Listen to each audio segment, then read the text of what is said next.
Hello दोस्तों, स्वागत है आप सभी का एजुकेशन केयर 6 में। दोस्तों देखिए, आईबीपीएस की तरफ से एक बार फिर से यहाँ पर नई वैकेंसीज के अपडेट दे दिए गए हैं। ये नई वैकेंसी का अपडेट जो है आप लोग आकर इसका ऑफिशियल वेबसाइट पे चेक कर सकते हैं। और ये नई वैकेंसी जो है इस बार आपके पीओ लेवल का है और स्पेशलिस्ट ऑफिसर का है। क्योंकि आपको बता दें कि आरआरबी और सीआरपी क्लर्क के लिए वैकेंसी दी जा चुकी है, लेकिन इस बार जो है हम आपको बताने जा रहे हैं। यहाँ पर अगर आप देखेंगे तो पीओ लेवल का जो भी नोटिफिकेशन जारी किया गया उसके बारे में जानकारी देने जा रहे हैं। लगभग 4455 पदों की ये वैकेंसी अपडेट की गई हैं, इसके लिए आप छात्र भी आज से आवेदन कर सकते हैं। लिंक भी एक्टिवेट किए जा चुके हैं, आप फॉर्म भर सकते हैं। एलिजिबिलिटी के बारे में हम चर्चा करेंगे इस वीडियो के माध्यम से। इसका ऑफिशियल नोटिफिकेशन यहाँ से आप देख सकते हैं, डाउनलोड कर सकते हैं। अच्छा, यहाँ पे अगर आप स्पेशलिस्ट ऑफिसर के लिए आवेदन करते हैं, जैसे कि स्पेशलिस्ट ऑफिसर में आईटी ऑफिसर हो गया, लॉ ऑफिसर हो गया, एचआर ऑफिसर हो गया या मार्केटिंग ऑफिसर हो गया, जैसे तरह-तरह के वेरियस पोस्ट होते हैं जो जिसके लिए आपको स्पेशल एजुकेशन भी होना चाहिए। बीटेक हो गया, एमबीए हो गया, ये सारी जानकारी या लॉ में आपने एलएलबी किया है, तो यहाँ पर जो है आप आवेदन कर सकते हैं। लेकिन इस वीडियो के माध्यम से हम जानकारी आपको पीओ लेवल की इस नोटिफिकेशन को देने जा रहे हैं, जहाँ पे लगभग 4455 पदों की वैकेंसी दी गई है। तो ये सारे वो लिंक्स हैं जहाँ से आप क्लिक करके जो है इसके नोटिफिकेशन को डाउनलोड कर सकते हैं या अप्लाई कर सकते हैं। तो अप्लाई करना है तो यहाँ पे दिए गए लिंक पे सीधे क्लिक कर लेना है और आप इसके उस पेज पे आ जाएंगे जहाँ से अप्लाई करने का लिंक दिया गया है। लेकिन इससे पहले नोटिफिकेशन एक बार जरूर पढ़ लीजिएगा। और डिटेल नोटिफिकेशन मैंने आपको शेयर भी कर दिया है अपने टेलीग्राम पे, तो वहां से भी आप डायरेक्टली डाउनलोड करके पढ़ सकते हैं। तो एजुकेशन की का टेलीग्राम चैनल भी आप ज्वाइन कर लीजिएगा। तो देखिए, ये जो अपडेट है दोस्तों उस एग्जाम को लेकर है जहाँ पे आप सीधे पीओ बनते हैं, यानी कि ऑफिसर वाली नौकरी आपको मिलती है। इन शॉर्ट अगर मैं बात करूं तो डेट्स के बारे में, तो 1 अगस्त से लेकर 21 अगस्त तक आप इसका आवेदन करेंगे। पेमेंट का भी वही सिनारियो है। एग्जाम की बात कर लेते हैं तो अक्टूबर महीने में इसका एग्जाम होगा। जो छात्र एससी एसटी से आते हैं उनको पीईटी एग्जाम दिलवाया जाता है। ये प्री एग्जाम ट्रेनिंग होता है जो कि आपका सितंबर महीने में कराया जाता है। अच्छा, इसके बाद देखते हैं यहाँ पे दोस्तों, आप डाउनलोड कर सकते हैं इसका एडमिट कार्ड अक्टूबर में, क्योंकि इसका जो प्रीलिम्स एग्जाम है वो अक्टूबर महीने में ही रखा गया है। टेंटेटिव है अभी, ये ध्यान रखिएगा। और इसका रिजल्ट जो है फाइनली अक्टूबर के लास्ट में या नवंबर में आपको दे दिया जाता है।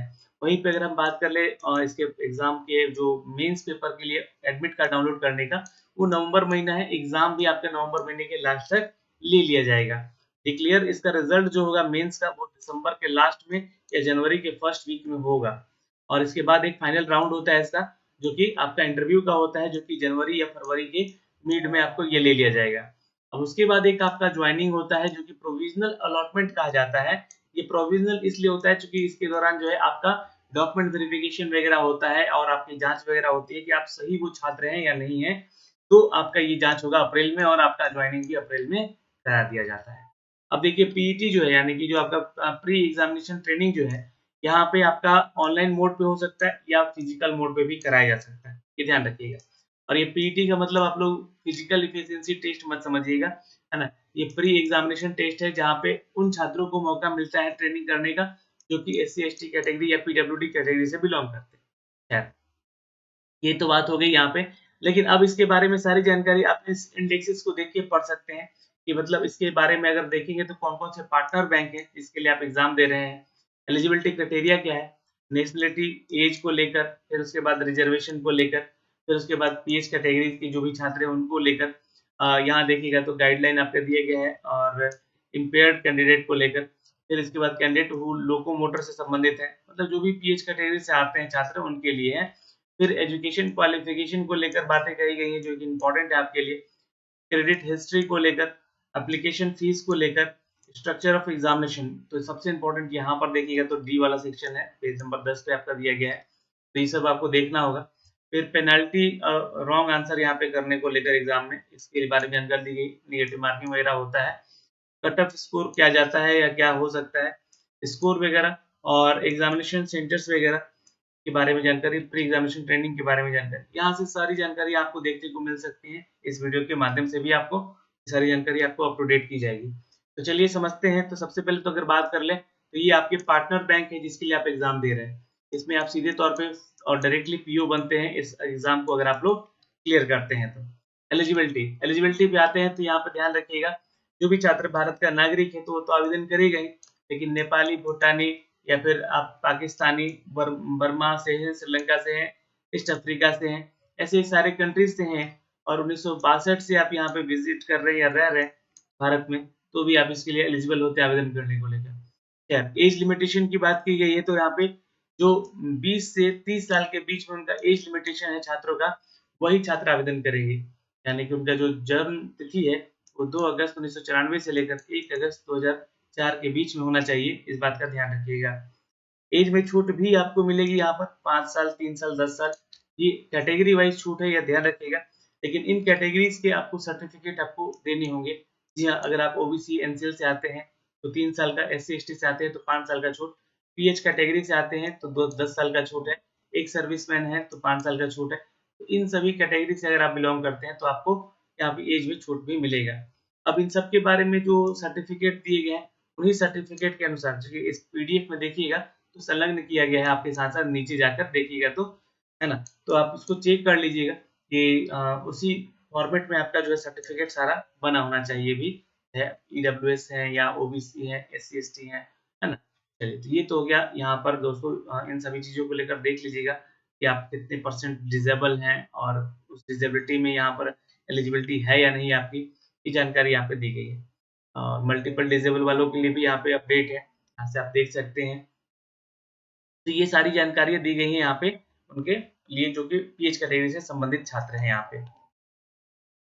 अब बात करते हैं एजुकेशन क्वालिफिकेशन को लेकर। कोई भी डिग्री आपकी होनी चाहिए ग्रेजुएशन की, ये ध्यान रखिएगा, रिकॉग्नाइज्ड यूनिवर्सिटी होना चाहिए और जो वैलिड मार्कशीट है और डिग्री सर्टिफिकेट है वो होना चाहिए आपके पास।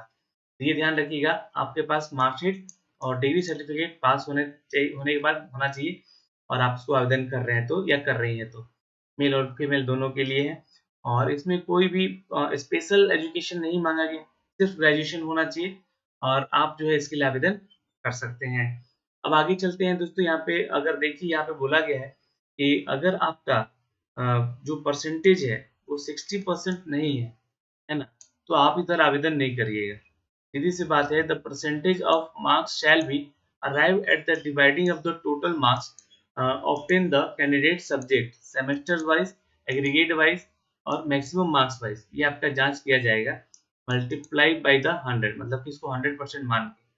अब 60% होना चाहिए, the fraction percentage of so arrived will ignored, 59.9% भी नहीं होना चाहिए, नहीं तो आपको डिस्क्वालीफाई कर दिया जाएगा।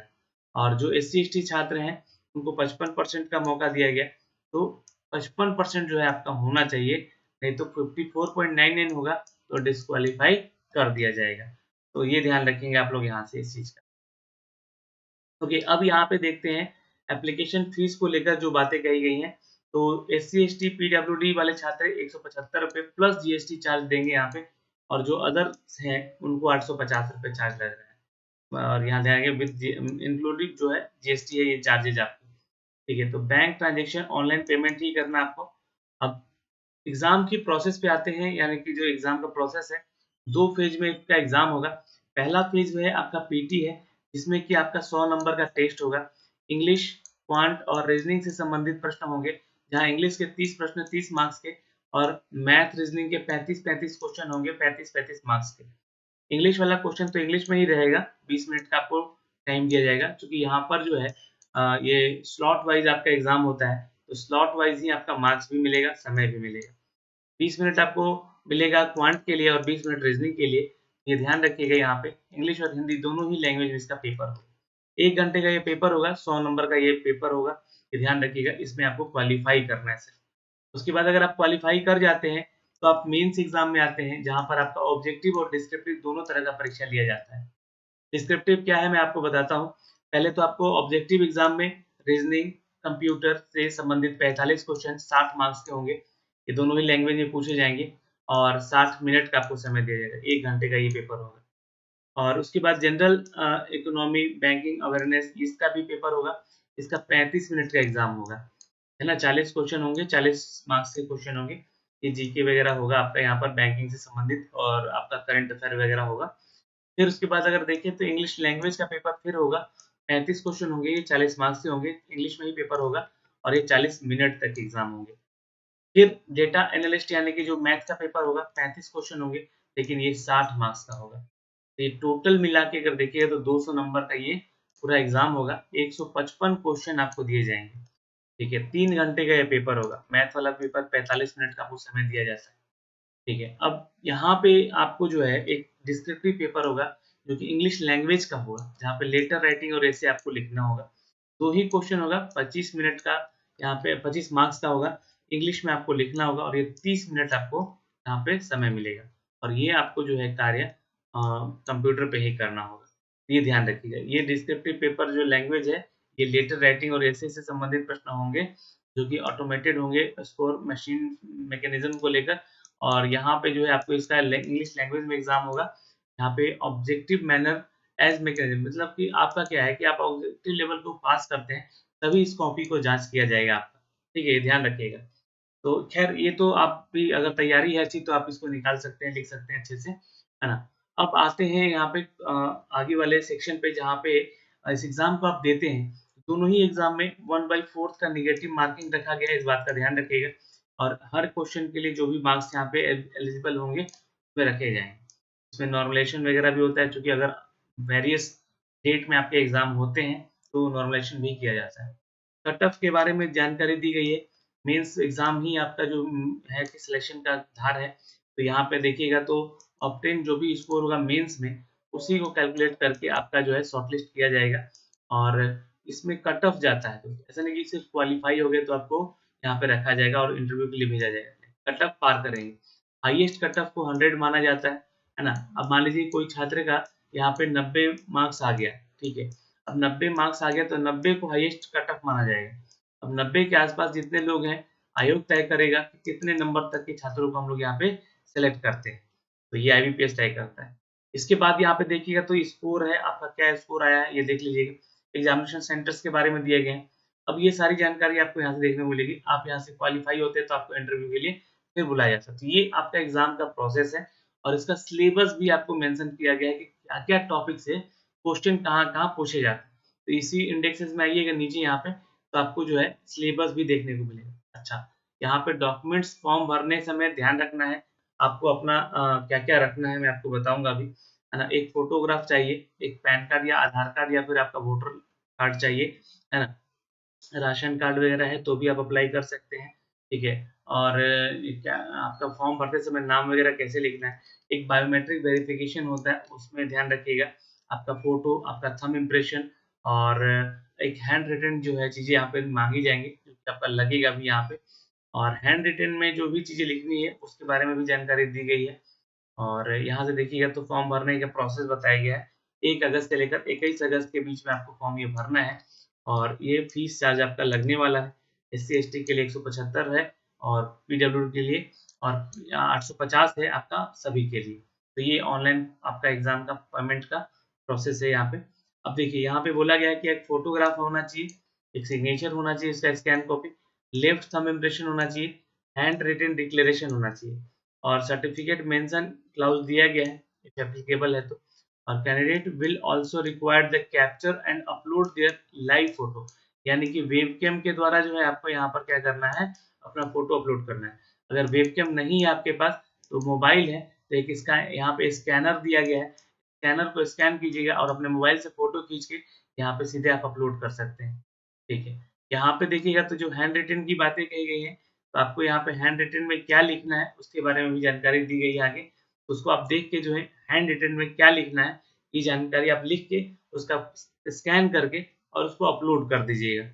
सभी का जो है साइज़ वगैरह मेंशन किया गया है, कितना-कितने साइज़ में यहाँ पे आपको अपलोड करना है, तो ये चीज़ें यहाँ पे आपको बताई गई हैं। अब फॉर्म भरते समय एक बात का ध्यान रखिएगा, ये बैंकिंग सेक्टर के टोटल नंबर ऑफ पोस्ट हैं, किस बैंक में कितनी वैकेंसीज़ दी गई हैं, ये आपको जानकारी दी गई है। और जहाँ पे एनआर लिखा गया है, तो उस रीजन में आपका वैकेंसी नहीं है, ये ध्यान रखिएगा। तो बैंकिंग के जिस भी सिनेरियो में जिस भी बैंक में वैकेंसीज़ हैं, है ना? उसका देख के ही आप आवेदन कीजिएगा कि हमें अप्लाई करना है, किसको प्रेफ़रेंस देना है, किस बैंक को पहले, ठीक है? ये जानकारी यहाँ से आपको दी गई है। ये सेंटर्स दिए गए हैं, जहाँ पे आपके सेंटर्स अवेलेबल हैं आईबीपीएस के द्वारा और ये आपका जो है signature, thumb impression, hand retain. तो हैंड रिटेन में आपको देखिए यहाँ पे नीचे आइएगा, तो एक यहाँ पे अपडेट दिया गया है कि आपको क्या लिखना है और कितने-कितने साइज़ का यहाँ पर फ़ोटो आपका होना चाहिए, सब कुछ दिया गया है। देखिए हैंड रिटन में आइएगा नीचे यहाँ पे, तो ये 50 से 100 केबी के बीच में होना चाहिए और ये फॉर्मेट आपको लिखना है, ठीक है? ये फॉर्मेट आपको लिखना है, यहाँ पे आई अपना नाम लिखिएगा, है ना? और फिर ये सारा चीज़ उतार के अपना जो है स्कैन कर लीजिएगा और थंब इम्प्रेशन भी आपका होना चाहिए और ये सारा फॉर्मेट है, इस फॉर्मेट में आपका होना चाहिए। ध्यान रखिएगा सारा डॉक्यूमेंट्स जो कि यहाँ पे अपलोड करना है। तो अगर आप लोग ज़्यादा से ज़्यादा कमेंट कीजिएगा तो मैं एक फॉर्म भर के भी ज़रूर बता दूँगा। लेकिन ये दोस्तों सारा डिटेल नोटिफ़िकेशन हमने आपको बताया है यहाँ पे। अगर आपको ये वीडियो पसंद आई होगी, तो वीडियो को लाइक और शेयर भी ज़रूर कर लीजिएगा, है ना? अगर कोई जानकारी आपको नहीं समझ में आती है, अप्लाई करने का जो लिंक है यहीं पे दिया गया है। आप यहाँ से आके और न्यू रजिस्ट्रेशन पे क्लिक कर लीजिएगा और यहाँ पे आके अपना पहले रजिस्ट्रेशन कर लीजिएगा।